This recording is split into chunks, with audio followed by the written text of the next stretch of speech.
Sa video na ito, maririnig mo ang isang bagay na halos hindi kailanman sinasabi ng mga doktor, social media, o kahit ng mga health program, at iyon mismo ang dahilan kung bakit kailangan mong manatili hanggang sa pinakadulo. Ang matututunan mo ay maaaring mukhang simple, karaniwan pa nga, ngunit kapag tunay mo itong naunawaan at ginamit ng tama, maaari itong magkaroon ng malalim na epekto sa iyong katawan, sa iyong tulog, at sa iyong mga bato. Ang video na ito ay ginawa para sa iyo. Hindi para sa lahat. Para sa taong gumigising na pagod kahit buong gabi namang nasa kama.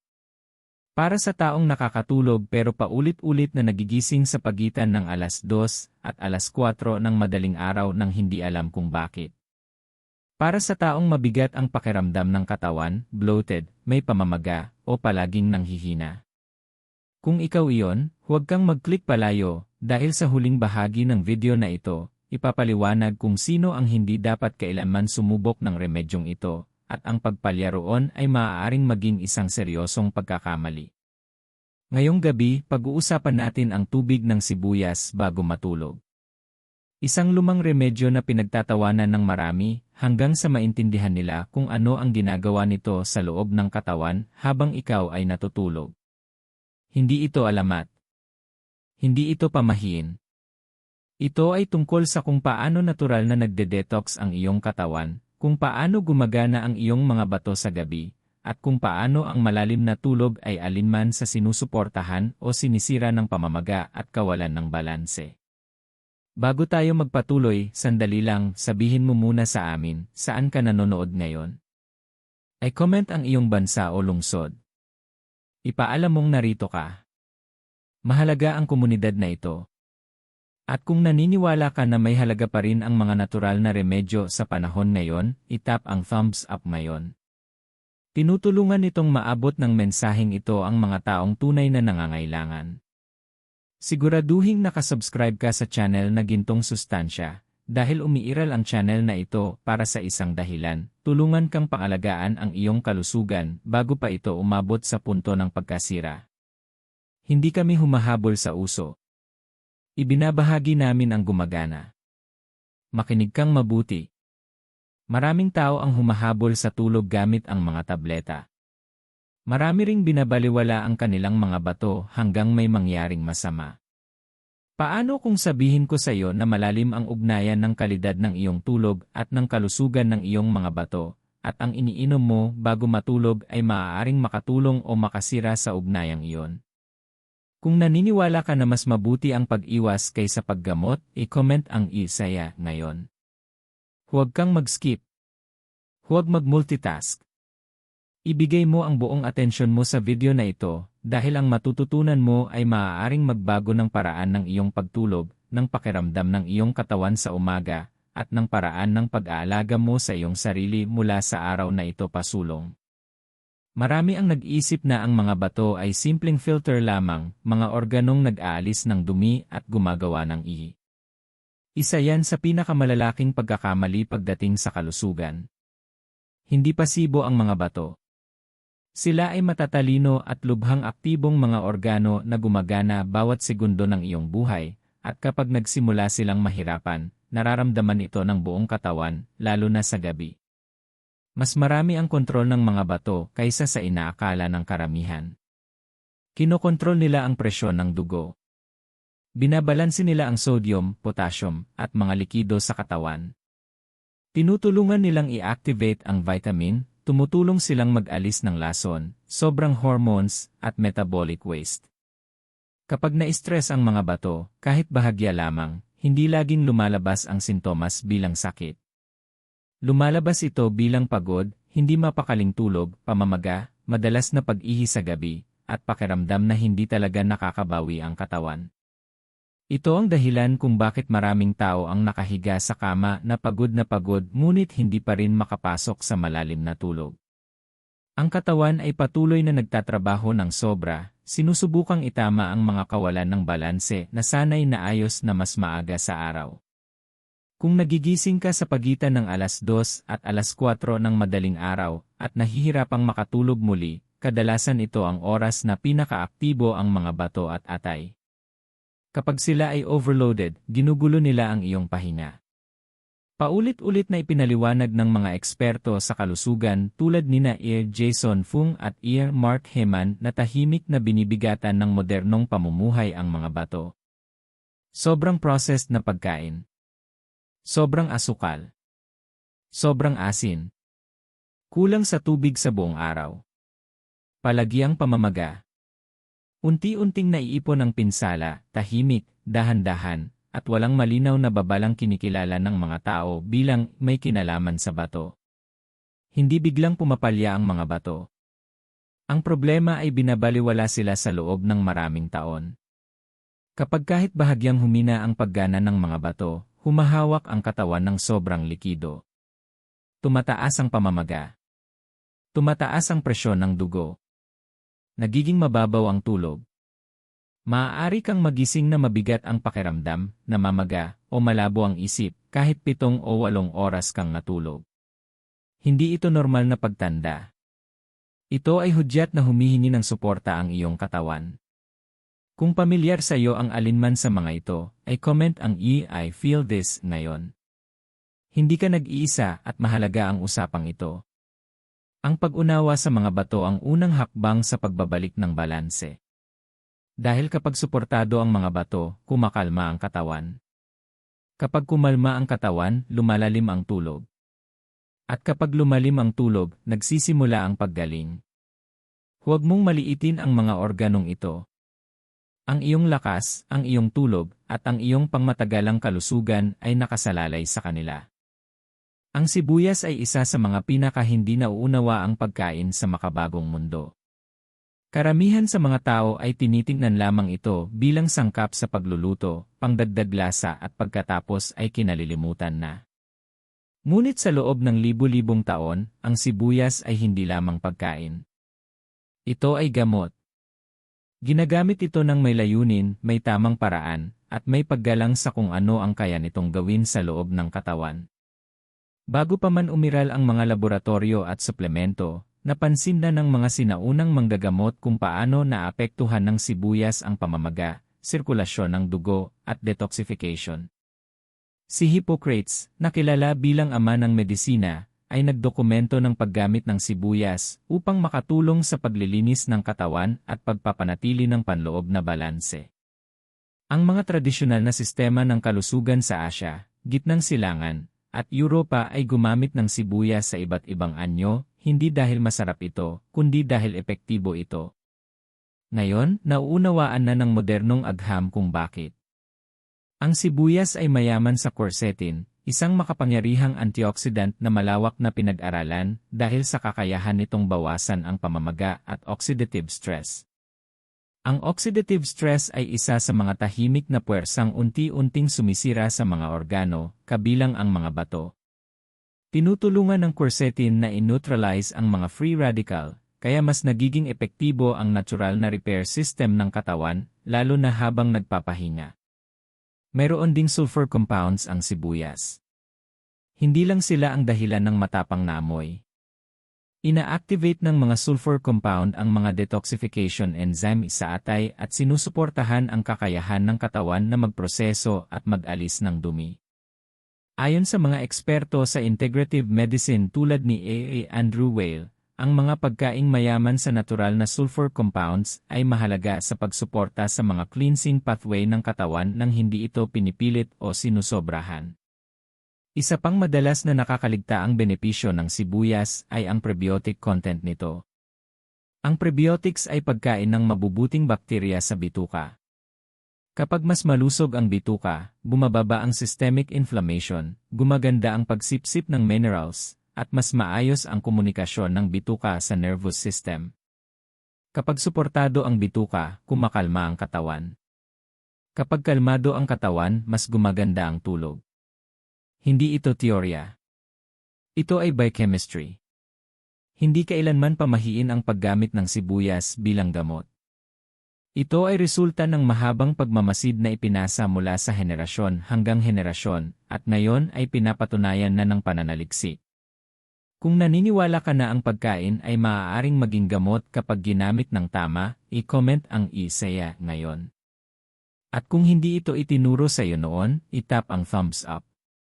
Ito ang mga katotohanang nararapat ibahagi.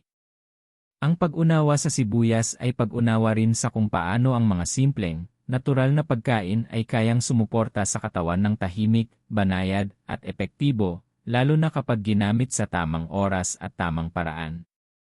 Mas mahalaga ang timing kaysa sa iniisip ng karamihan. Hindi lang kung ano ang kinokonsumo mo, kundi kung kailan mo ito kinokonsumo. Lalo na pagdating sa repair system ng katawan. Ang pag-inom ng tubig ng sibuyas sa araw ay hindi katulad ng pag-inom nito bago matulog at ito ang dahilan. Sa gabi, pumapasok ang katawan sa repair mode. Bumabagal ang nervous system. Nagre-relax ang mga kalamnan. Ang daloy ng dugo ay lumilipat mula sa galaw patungo sa pagpapanumbalik. Sa panahong ito, nagiging mas aktibo ang atay at mga bato sa pagbabalans ng likido, pagsasala ng dumi, at pagwawasto ng mga imbalance na nabuo sa maghapon. Kapag nagambala ang prosesong ito, nagiging mababaw at putol-putol ang tulog. Ipinakita ng mga mananaliksik sa circadian rhythm tulad ni A.A. Sachin Panda na ang katawan ay sumusunod sa isang biological clock. May mga partikular na gawain ang bawat organ sa tiyak na oras. Sa gabi, hindi idinisenyo ang katawan para tunawin ang mabibigat na pagkain o iproseso ang mga stimulan. Ito ay panahon ng paglilinis, pagre-reset, at paggaling. Kapag sinuportahan mo ang natural na ritmong ito, tutugon ang katawan sa mas malalim at mas restorative na tulog. Ang pag-inom ng tubig ng sibuyas bago matulog ay maaaring sumuporta sa prosesong ito sa banayad na paraan. Hindi ito nagpapasigla. Hindi nito pinapataas ang enerhiya. Sa halip, nagbibigay ito ng mga compound na tumutulong sa detox pathways habang ang katawan ay nasa repair mode na. Ito ang dahilan kung bakit binigyang diin ng mga tradisyonal na gawain ang paggamit nito sa gabi, hindi sa araw. Isa pang mahalagang salik ay ang balanse ng likido. Maraming tao ang nag-ipon ng sobrang tubig sa katawan dahil nahihirapan ang mga bato na ilabas ito ng maayos.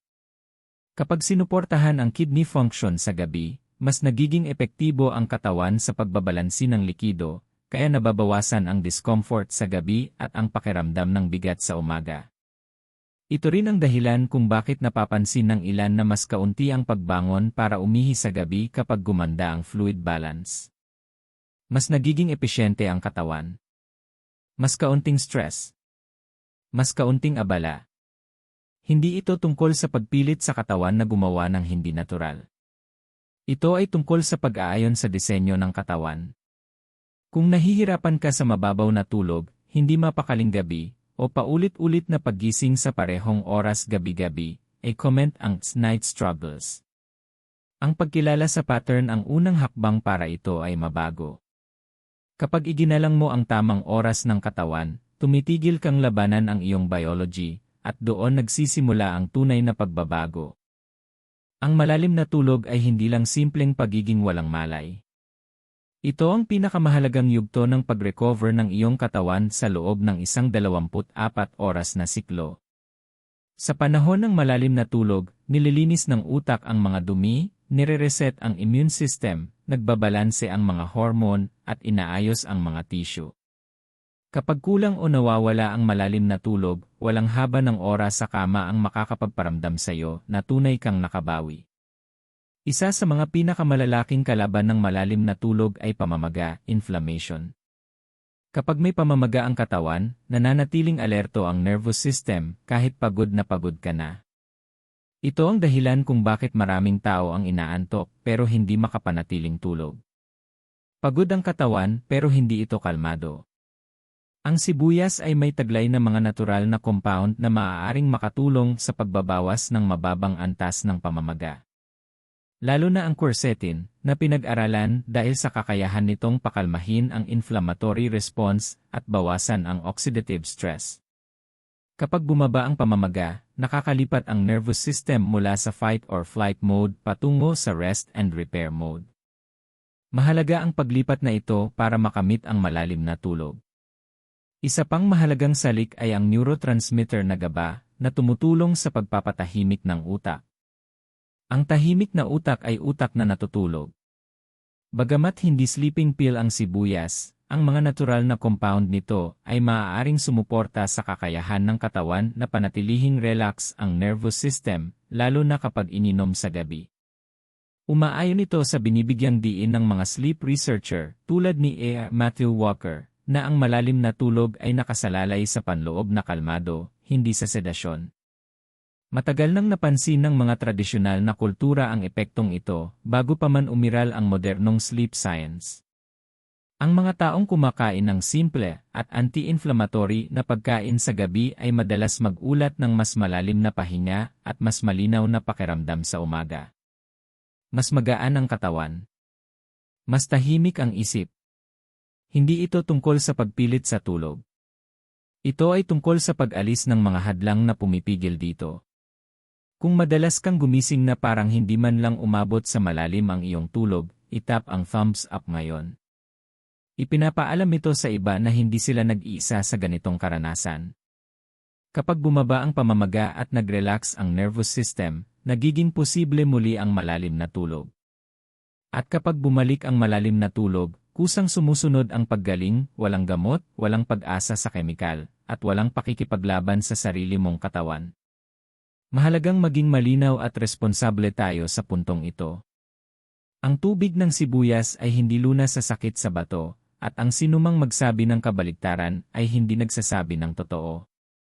Magkaiba ang pagsuporta sa mga bato at ang paggagamot ng sakit. Ang una ay tungkol sa pagtulong sa katawan na gumana ng mas maayos, ang ikalawa ay nangangailangan ng wastong medikal na gamutan. Ang pinag-uusapan natin dito ay suporta, hindi pamalit. Ang mga bato ay palaging nalalantad sa oxidative stress.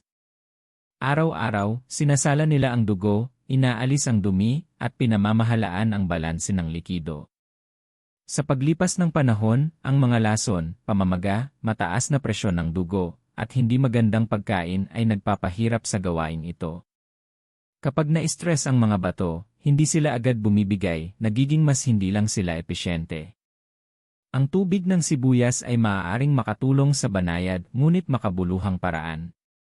Ang mga antioxidant sa sibuyas, lalo na ang quercetin, ay pinag-aralan dahil sa kakayahan nitong bawasan ang oxidative stress sa mga tissue. Kapag mas mababa ang oxidative stress, mas kaunti ang bigat sa mga bato habang nasa kanilang nightly repair phase. Mas nagkakaroon sila ng pagkakataong makabawi sa halip na laging humahabol. Sinusuportahan din ng sibuyas ang malusog na daloy ng dugo. Mahalaga ang tamang sirkulasyon para sa kidney function dahil umaasa ang mga organong ito sa tuloy-tuloy at epesyenteng daloy ng dugo upang masala ang dumi ng maayos. Kapag gumanda ang sirkulasyon, nagiging mas maayos at hindi gaanong nakaka-stress ang pagsasala. Isa pang mahalagang salik ay pamamaga. Ang talamak at mababang antas ng pamamaga ay kilalang salik sa pagkapagod ng mga bato. Ang mga natural na anti-inflammatory compound sa sibuyas ay maaaring makatulong na bawasan ang bigat na ito, lalo na kapag iniinom ng regular sa maliit na dami, hindi sa malalaking dose. Madalas bigyang diin ng mga nutrisyonista at eksperto sa integrative health na ang pagsuporta sa mga bato ay nagsisimula sa pagbawas ng mga nakakapinsala at maingat na pagdagdag ng mga nakakatulong. Ang tubig ng sibuyas ay akma sa pilosopiyang ito dahil hindi nito pinipilit o pinapabigat ang katawan. Tahimik itong kumikilos kasabay ng natural na ritmo ng katawan. Kung pinahahalagahan mo ang tapat at balanseng impormasyon na hindi nagpapalaki ng pangako, i-comment ang e-honest ngayon. Mahalaga ang katotohanan pagdating sa kalusugan. Ang pagsuporta sa iyong mga bato ay tungkol sa maliliit ngunit tuloy-tuloy na hakbang. Kapag nabawasan ang stress sa mga organong ito, nakikinabang ang buong katawan, tumataas ang enerhiya, lumalalim ang tulog, at nagiging posible muli ang paggaling. Kung magiging kapaki-pakinabang man ang remedyong ito, kailangan itong ihanda ng tama. Mahalaga ang maliliit na detalye. Maraming tao ang agad binabaliwala ang mga simpleng remedyo dahil binabago nila ang paraan, minamadali ang proseso, o sinusubukang pagandahin ito. At sa paggawa nila nyon, nawawala ang mismong epekto na hinahanap nila. Simple lang ang paghahanda pero kailangan itong igalang. Magsimula sa isang katamtamang laki ng sibuyas. Kung maaari, piliin ang organic. Sumisipsip ang sibuyas ng anumang nasa lupa, at ang layunin dito ay suportahan ang katawan, hindi magdagdag ng lason. Balatan ang sibuyas at hiwain. Huwag lutuin. Sinisira ng init ang ilan sa mga kapaki-pakinabang na compound na nais nating mapanatili. Ilagay ang hiniwang sibuyas sa isang malinis na baso o lalagyan at buhusan ng isang baso ng malinis na inuming tubig. Takpan ito. Hayaan itong nakababad ng 6 hanggang 8 oras. Karaniwan itong ginagawa sa gabi o sa araw kung gagamitin sa gabi. Sa panahong ito, dahan-dahang hinihigop ng tubig ang ilan sa mga kapaki-pakinabang na compound ng sibuyas nang hindi binibigla ang digestive system. Kapag oras na para inumin, ang tubig lamang ang inumin. Hindi kakainin ang sibuyas. Huwag itong salain ng agresibo. Alisin lamang ang mga hiwa ng sibuyas at inumin ang tubig kung ano ito. Inumin ito 30 hanggang 60 minuto bago matulog. Huwag kaagad bago humiga. Bigyan ang katawan ng oras upang masipsip ito nang hindi naaabala ang tulog. Huwag magdagdag ng asukal. Huwag magdagdag ng pulot. Huwag pakuluan. Huwag ihalo sa ibang sangkap. Hindi ito inuming pampalasa. Ito ay isang functional na inumin. Kung pinahahalagahan mo ang mga remedyo na simple at hindi pinapakomplikado ng hindi kailangang hakbang, i-comment ang simple ngayon. Mas mahalaga ang consistency kaysa dami. Hindi ito iniinom sa malalaking halaga. Ang maliit ngunit regular na suporta ang nagbibigay daan sa katawan na tumugon ng hindi na-stress. Kapag tama ang paghahanda, ang tubig ng sibuyas ay nagiging isang tahimik na katuwang, kumikilos sa likod habang ikaw ay nagpapahinga. Kapag sinubukan ng mga tao ang tubig ng sibuyas bago matulog, ang mga epekto, kung lilitaw man, ay kadalasang banayad sa simula. Mahalaga itong maunawaan. Ang natural na suporta ay bihirang magpakilala ng malakas. Sa halip, lumilitaw ito sa maliliit na pagbabago na unti-unting nagiging makabuluhan. Isa sa mga unang napapansin ng ilan ay mas kaunting paggising sa gabi. Maaari pa ring magising, ngunit mas madaling kumalma ang katawan at makabalik sa tulog. Para sa iba, mas ramdam ang lalim ng tulog, mas mabigat, mas tuloy-tuloy. Nagigising sila na parang may nagawa talaga ang gabi para sa kanila. Isa pang karaniwang obserbasyon ay mas magaan ang pakiramdam ng katawan sa umaga. Mas kaunting bloating. Mas kaunting pamamaga sa mukha o kamay. Maaaring bahagyang mas maluwag ang damit. Ito ay maaaring senyales na gumaganda ang fluid balance at inilalabas ng katawan ang hindi na nito kailangan. May ilang tao ring nag-uulat ng mas malinaw o mas buhay na panaginip. Madalas itong naugnay sa mas malalim na yugto ng tulog.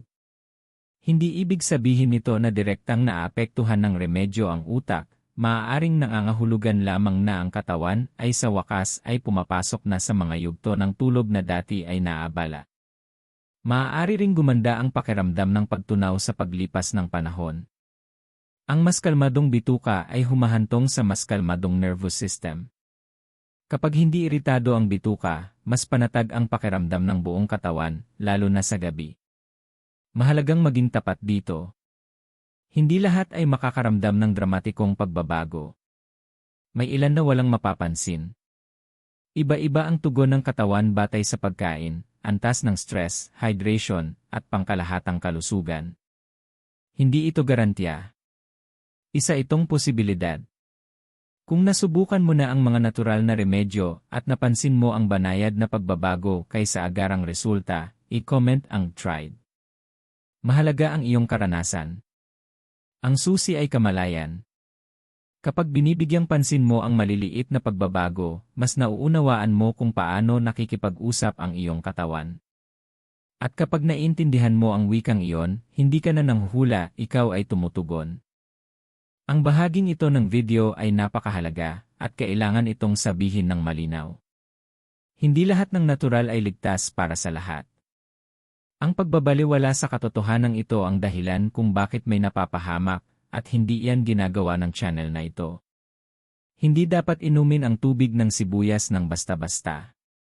Kung ikaw ay may advanced na sakit sa bato, hindi ito dapat subukan ng walang gabay ng doktor. Kapag malubha na ang paghina ng kidney function, kahit maliliit na pagbabago sa pag-inom ng likido o balance ng minerals ay maaaring magdulot ng seryosong epekto. Ang mga supportive na remedyo ay hindi dinisenyo para sa mga organong may pinsala na nangangailangan ng klinikal na gamutan. Kung umiinom ka ng prescription diuretics, lithium, o mga gamot na nakaapekto sa balance ng likido o electrolytes, maaaring makaistorbo ang tubig ng sibuyas sa paraan ng paggana ng mga gamot na ito.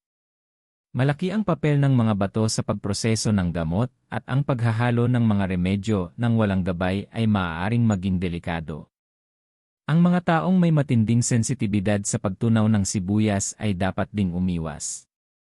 Ang sibuyas ay fermentable at maaaring magdulot ng bloating, pulikat, o hindi komportableng pakiramdam sa mga may kondisyon tulad ng iya o malubhang iritasyon sa bituka. Ang discomfort sa gabi ay sumasalungat sa layuning suportahan ang tulog.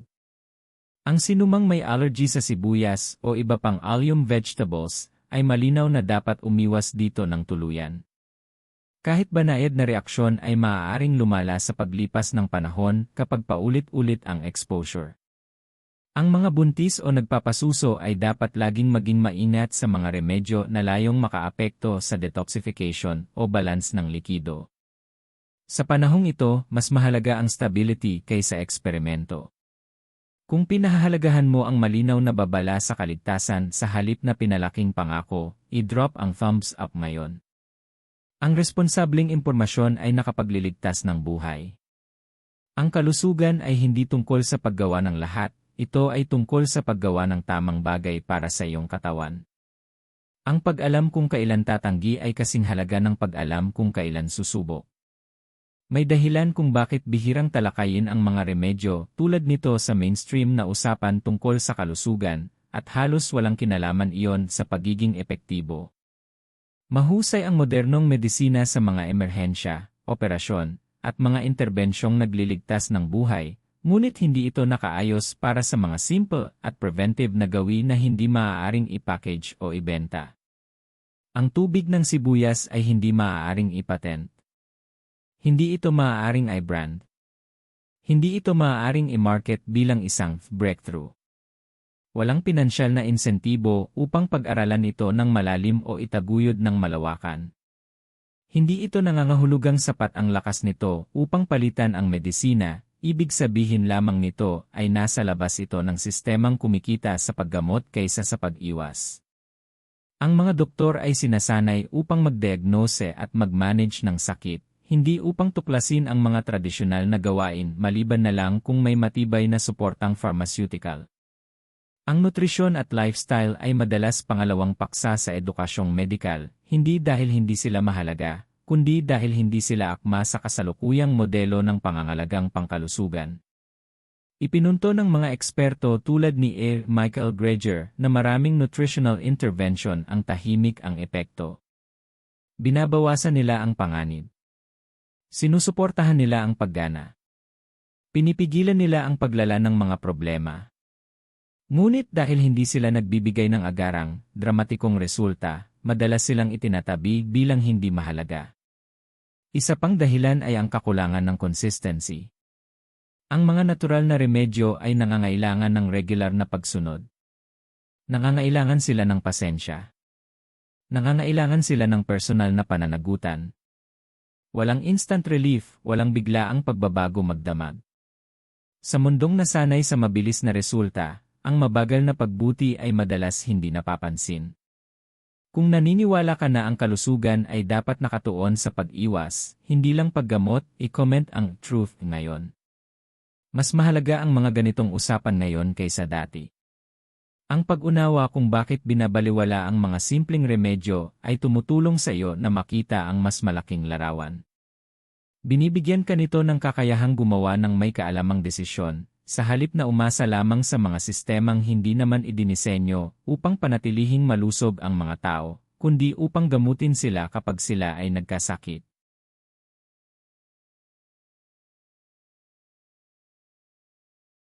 Dito madalas panghinaan ng loob ang maraming tao, at dito rin naninirahan ang katotohanan. Walang himala rito. Walang isang inumin, walang isang gabi, at walang isang gawi ang makakapagbura ng mga tao ng stress, kulang sa tulog, pamamaga, o kapabayaan. Ang pag-asang may agarang resulta ang isa sa pinakamabilis na dahilan kung bakit humihinto ang mga tao sa isang bagay na talagang makakatulong sana sa paglipas ng panahon. Ang katawan ay gumagaling sa pamamagitan ng pag-uulit. Sa pamamagitan ng mga senyal na paulit-ulit nitong natatanggap. Ang consistency ang nagtuturo sa katawan na ligtas ng bumitaw sa tensyon, maglabas ng sobrang likido, pakalmahin ang pamamaga, at sa wakas ay magpahinga ng malalim. Maaaring wala kang mapansing pagbabago sa isang gabi ng pag-inom ng tubig ng sibuyas. Sa loob ng ilang gabi, baka maliliit na pagbabago lang ang maramdaman. Ngunit ang maliliit na pagbabagong iyon ang simula ng tunay na progreso. Mas magaan ang umaga. Mas kaunting pagkaantala sa gabi. Isang banayad na pakiramdam na bumabalik ang balanse. Hindi man ito dramatiko, may kabuluhan ito. Madalas sabihin ng mga eksperto sa kalusugan na kung ang nakasama sa katawan ay dahan-dahang nangyari, dapat din itong dahan-dahang itama. Hindi ito kahinaan. Ganito gumagana ang biology. Nilalabanan ng katawan ang biglaang pagbabago, ngunit tumutugon ito sa banayad at tuloy-tuloy na suporta. Ang consistency ay nagbubuo rin ng kamalayan. Kapag nag-commit ka sa isang simpleng gawi, nagsisimula kang magmasid. Napapansin mo kung paano naapektuhan ng pagkain ang iyong tulog. Kung paano naapektuhan ng hydration ang iyong enerhiya. Kung paano naapektuhan ng stress ang iyong katawan. Ang kamalayan ito ay makapangyarihan dahil ibinabalik nito sa iyo ang kontrol. Kung pagod ka na sa paghahabol ng mga quick fix at handa ka nang mag-commit sa pangmatagalang kalusugan, i-comment ang I'm ready ngayon. Mas mahalaga ang mindset na yan kaysa sa anumang remedyo. Ang tunay na pagbuti ay hindi nagmumula sa pagpilit sa katawan. Ito ay nagmumula sa pakikipagtulungan dito, nang may pasensya, may paggalang, at may consistency. Ito ang bahaging iniiwasan ng karamihan dahil nangangailangan ito ng katapatan. Hindi sira ang iyong katawan. Ito ay napapagod at napupuno. Napupuno ng stress, ng kulang sa tulog, ng walang tigil na stimulasyon, ng pagkain na nagpapalakas ng pamamaga sa halip na paggaling. Kapag umabot sa hangganan ng katawan, hindi ito sumisigaw, bumubulong ito. At ang mga bulong na iyon ay lumalabas bilang pagod, hindi mapakaling gabi, bigat ng katawan, at tahimik na pakiramdam na may hindi tama. Ang tubig ng sibuyas bago matulog ay hindi talaga tungkol sa sibuyas. Ito ay tungkol sa mensaheng dala nito. Ang mensahe ay ito, ang paggaling ay hindi laging nagmumula sa komplikadong bagay. Minsan, nagmumula ito sa pagbagal at pagbibigay sa katawan ng kung ano ang kailangan nito sa tamang oras. Kapag nagsimula kang makinig sa iyong katawan sa halip na labanan ito, may nagbabago. Ang tulog ay nagiging panahon ng pagpapanumbalik sa halip na pagkabigo. Ang mga umaga ay nagiging magaan sa halip na mabigat. Tumitigil ka sa pagtatanong ng, ano ang mali sa akin, at nagsisimula kang magtanong ng, ano ang hinihingi ng aking katawan. Kung tinulungan ka ng video na ito na makita ang iyong kalusugan sa ibang paraan, kumilos ka na ngayon. Itap ang like button. Ipinapaalam ito sa platform na mahalaga ang mensaheng ito. Kung hindi ka pa nagkokomento kung saan ka nanonood, gawin mo na ngayon.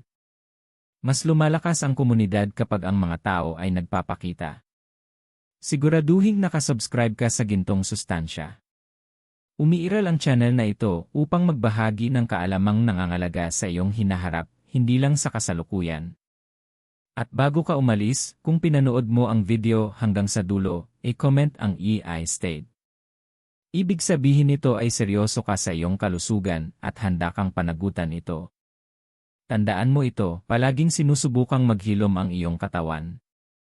Ang trabaho mo ay hindi hadlangan iyon. Ang trabaho mo ay suportahan ito.